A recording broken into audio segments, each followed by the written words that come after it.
ఇప్పుడు ఎంతకాలం ఇంకా తెలంగాణ ఆంధ్ర ప్రజానీకం మీద ఈ రెండింటి మధ్యన చీలిక తీసుకొచ్చి మాట్లాడతావు?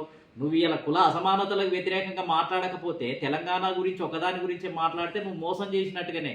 ఇవాళ ఉన్న అన్ని రాజకీయ పార్టీలు నాయకులంతా ఏం మాట్లాడాలి అని అంటే కుల ఆధిపత్యాన్ని ప్రశ్నించాలి. కుల ఆధిపత్యాన్ని ప్రశ్నిస్తేనే వాళ్ళు నిజమైన నాయకులు, సమానత్వం గురించి మాట్లాడేవాళ్ళు. ఆ విధంగా కాకుండా తెలంగాణ తెలంగాణ అంటే ఒకటి తెలంగాణ అంటే ఇది ప్రాంతీయవాదం. ఆంధ్ర పాలకులంతా వెళ్ళిపోయారు, సపరేట్ అయిపోయింది. ఇప్పుడు తెలంగాణ వాళ్ళు పరిపాలిస్తున్నారు. కానీ తెలంగాణలో ఎవరు పరిపాలిస్తున్నారు? కాంగ్రెస్లో ఉన్న రెడ్డి వర్గము, అదేవిధంగా బీఆర్ఎస్లో ఉన్న రెడ్డి వెలమ వర్గం పరిపాలిస్తుంది. కాబట్టి ఇవాళ మేమేం కోరుకుంటున్నాము అని అంటే కుల ఆధిపత్యం పోవాలి.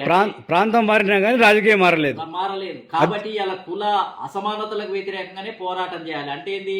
ఎవరి జనాభా ప్రకారం వాళ్లకు రాజకీయ న్యాయం జరగాలి, ఎవరి కోటా ప్రకారం వాళ్ళకు జరగాలి. వెలమల జనాభా ప్రకారం వెలమలకు ఎమ్మెల్యే టికెట్లు రావాలి, రెడ్ల జనాభా ప్రకారం రెడ్లకు రావాలి, ముదిరాజుల జనాభా ప్రకారం ముదిరాజులకు రావాలి. దీని గురించి మాట్లాడకుండా వేరే విషయాలు మాట్లాడినోడల్లా మోసకారుడే. మోసం చేయటమే ఈ ప్రజా